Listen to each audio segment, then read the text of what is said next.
Bonjour à tous, gentes dames et gentilshommes, vous qui me suivez. Tout d'abord, j'espère que vous allez bien, que vous avez passé un bon mois de septembre. Donc, je viens vers vous pour vous donner les horoscopes du mois d'octobre. Pour ceux qui ne me connaissent pas, je m'appelle Marie-Thérèse, je suis médium et voyante et je suis là pour faire ton horoscope pour ce mois d'octobre. Donc, on va voir ensemble. Je vérifie qu'est-ce qui se passe pour vous. Vous allez voir, c'est différent de d'habitude. Comme j'étais en vacances en septembre, peu de temps pour faire ces vidéos. Donc je vais faire une grande vidéo auquel je vais me marquer le timing à chaque signe. Ok? Donc vous aurez quand même votre horoscope pour ce mois, un petit peu différent que d'habitude, plutôt que de faire chaque vidéo ainsi. Qu'est-ce que je voulais dire? Merci tout d'abord à tous mes fidèles abonnés qui me suivent sur cette chaîne. Merci de votre présence. Alors je ne sais pas si au montage je ne couperai pas les signes, on va voir ça après, si c'est facile pour moi de faire cette présentation et après de mettre les signes par signe, on va voir. C'est pour avoir moins de travail parce que je ne pourrai pas, question de temps, avec la reprise d'activité. Merci à tous mes fidèles abonnés, comme je le disais. Merci à toi si tu viens de passer sur cette chaîne YouTube ou par le biais de Facebook où je dépose ces vidéos. Merci de ta présence. Et si tu veux aller plus loin sur cette chaîne, il te suffit de cliquer s'abonner en bas des vidéos afin de recevoir une notification dès que je publie un contenu. Si tu as aimé le contenu qui va dérouler, pourquoi pas y mettre un pouce ou un j'aime. Allez, on y va, c'est parti pour les Capricornes, les Verseaux, les Poissons,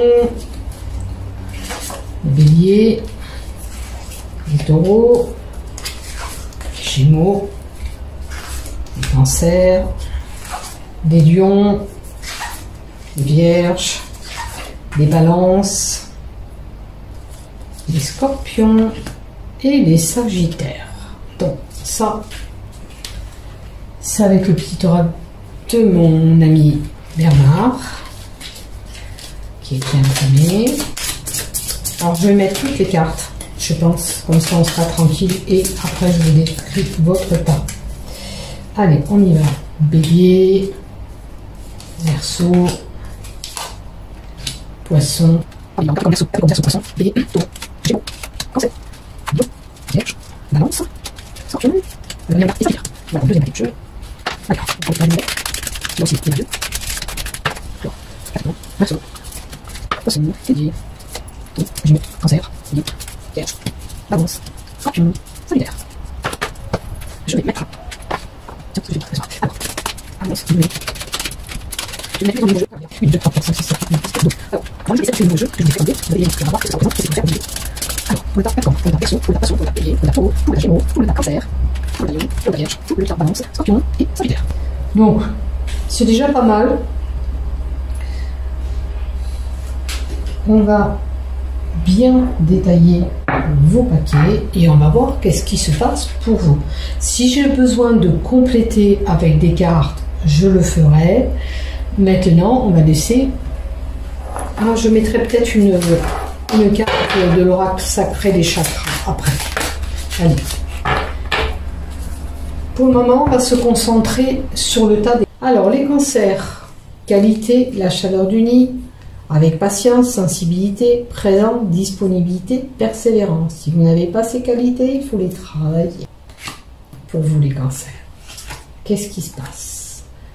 Alors, les cancers, durant ce mois d'octobre, il y a peut-être quelque chose qui s'est figé. Avec ce froid, il y a quelque chose qui se fige pour vous.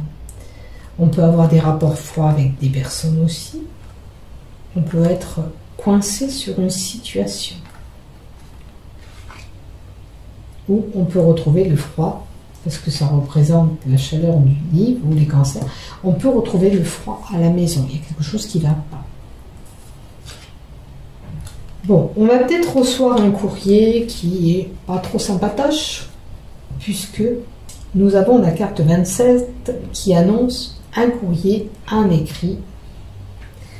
Ça peut être une analyse médicale pour certains qui ne fait pas plaisir. Donc, il y a une annonce, quelque chose qui va vous mettre en froid, qui est figé par rapport à ce courrier. Quelque chose qui n'évolue pas aussi en termes d'administration. S'il y a le cachet officiel, peut-être qu'avec une administration, vous n'arrivez pas à avoir ce que vous voulez. C'est une possibilité. En tous les cas,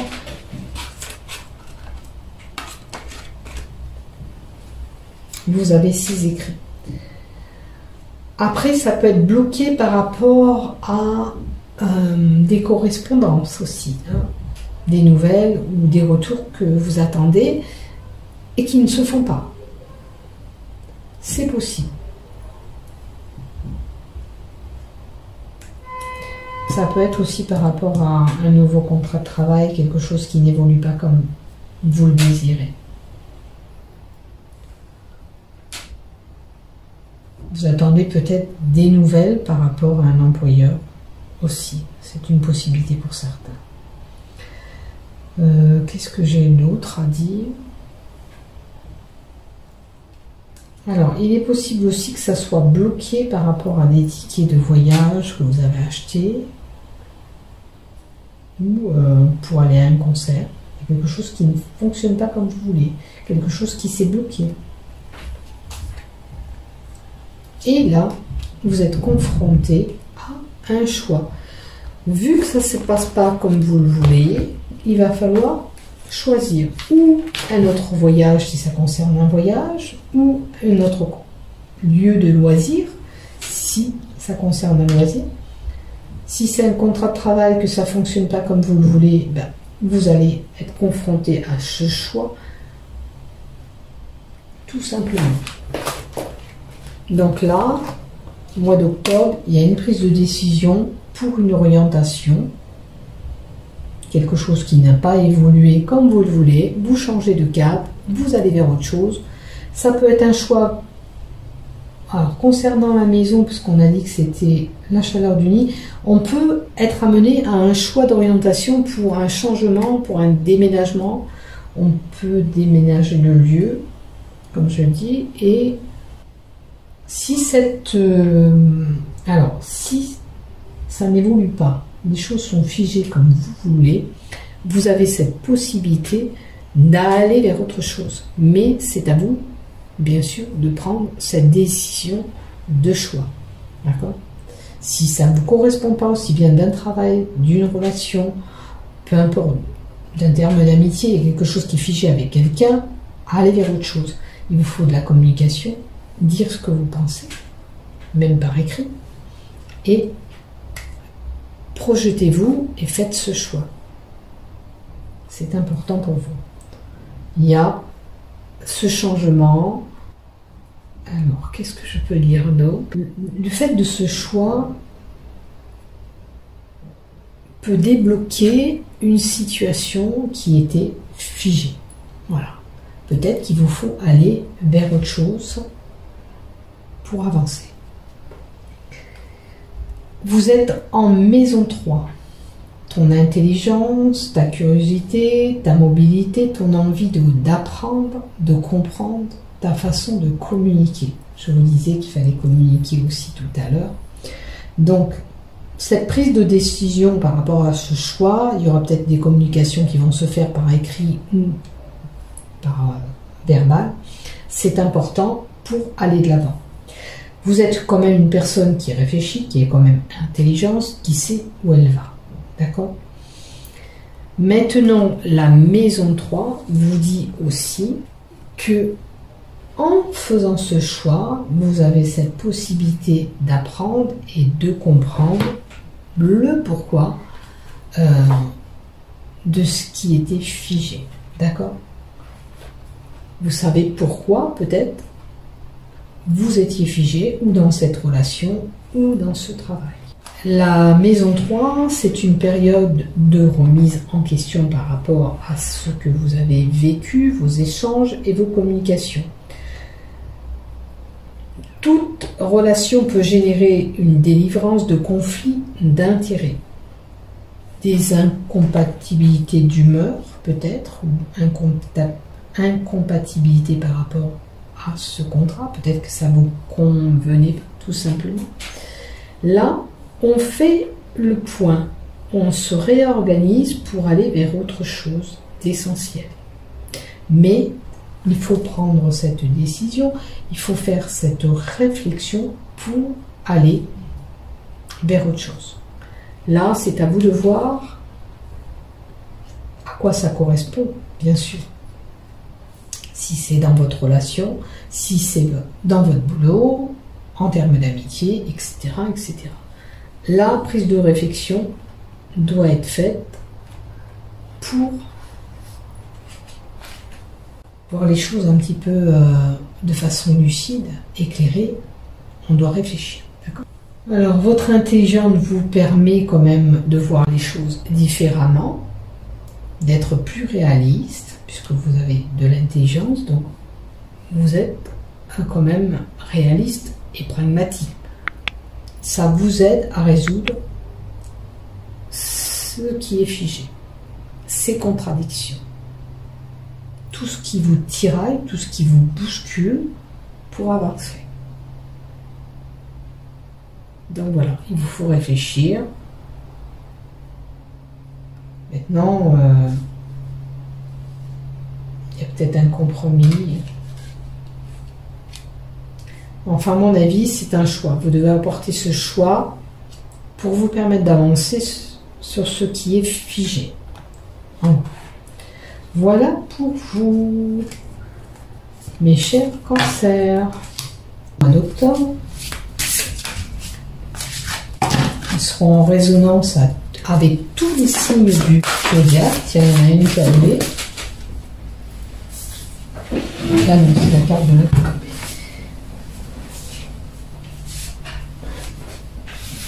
Non, c'est une carte qui s'est échappée. Non, c'est d'ici. Bon, écoutez, c'est une carte qui est venue sur le jeu, donc on la prend en compte et elle abandonne. Donc, ils vous font peut-être abandonner une personne ou abandonner, comme l'alimentation pour cette personne-là, ce système d'alimentation que vous avez, parce que ça ne vous correspond plus. Ou une personne, ou une situation, ou un travail, on abandonne quelque chose qui ne nous est pas peut-être bénéfique. Alors, la carte du chakra, s'il te plaît.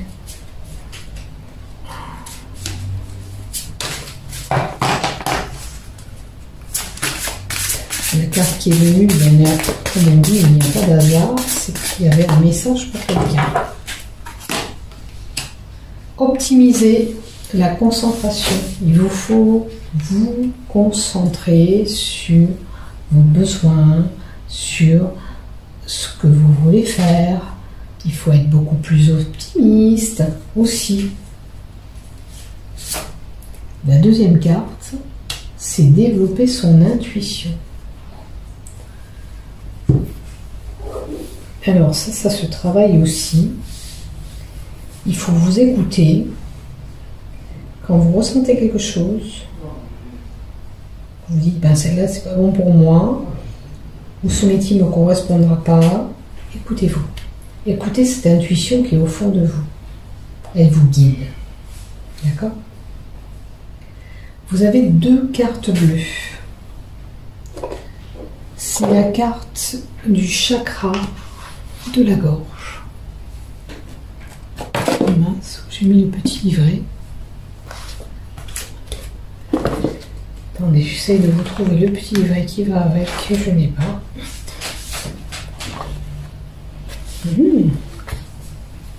Qu'est-ce que j'en ai fait ?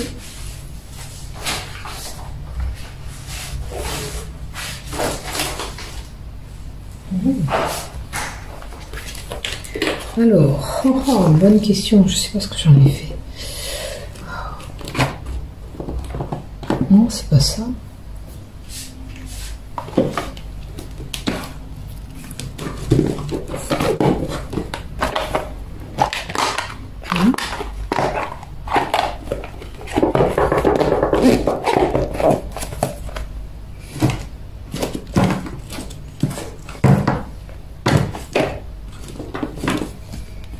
Comment c'est possible ?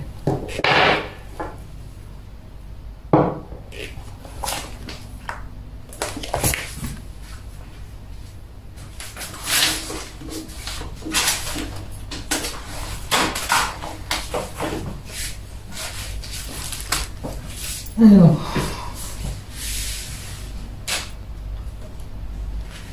nous avons deux cartes du chakra du troisième œil. Donc le troisième œil, c'est la façon de voir les choses. Donc, voyez ce que vous pouvez travailler dans la façon de voir les choses. Suivez cette intuition que vous avez au fond de vous. Alors, avec les dernières cartes que je vous ai rajoutées de l'oracle sacré du chakra, on est sur le chakra du troisième œil, donc la façon de voir les choses. Je vois. Alors, comment je dois voir les choses par rapport à cette abondance? Posez-vous la question. Le fait de recevoir ou de donner les choses.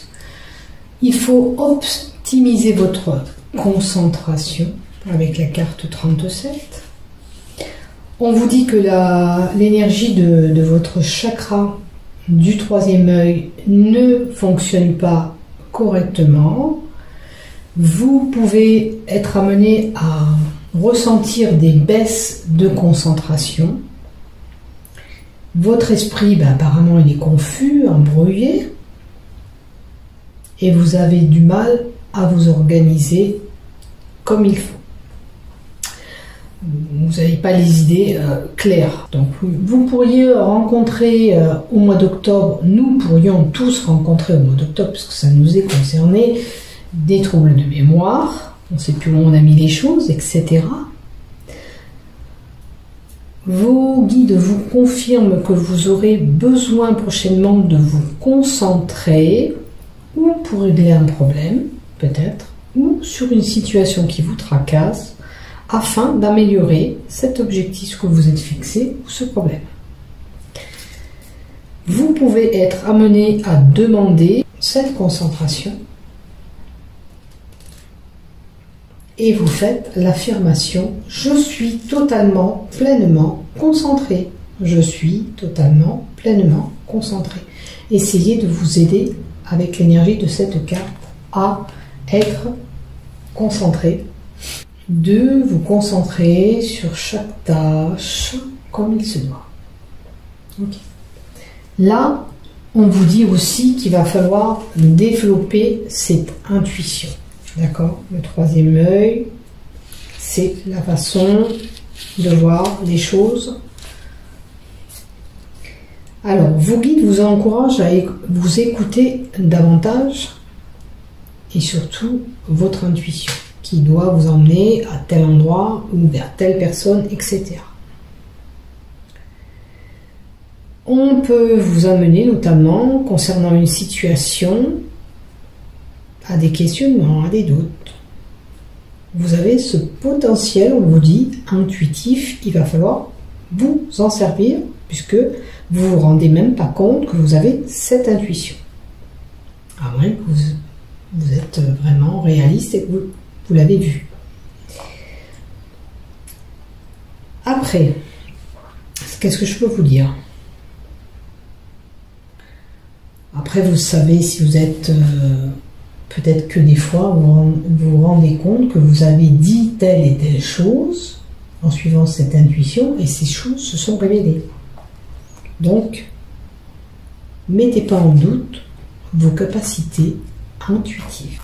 Si vous voulez accroître les capacités de clairvoyance, de la façon de voir les choses, vous pouvez faire la même chose que la première carte, cette affirmation pour développer cette intuition. Je fais confiance à mon intuition ici et maintenant. Je fais confiance à mon intuition ici et maintenant. Les affirmations, vous devez les répéter 2 fois. D'accord? Et ça va vous aider à changer la façon de voir les choses, la façon d'être beaucoup plus intuitif aussi, puisque si c'est la carte de l'intuition, vous demandez l'intention, vous mettez l'intention d'émettre ces intuitions. Si vous êtes réaliste, vous le savez, tant mieux. Si vous ne le voyez pas, aidez-vous à faire développer cette intuition avec cette information. Voilà mes chers amis, je vous souhaite un bon mois d'octobre. J'espère que ce petit tirage d'horoscope vous aura plu. C'est différent, mais il fallait que je le fasse quand même, puisque c'est le retour des vacances, moins de temps, reprise d'activité, il y a du boulot. Je vous embrasse, prenez soin de vous et n'oubliez pas de changer la façon de voir les choses. Suivez cette intuition qui est au fond de vous. Bisous, bisous, je vous aime. Bisous, bisous, je vous aime. Prenez soin de vous.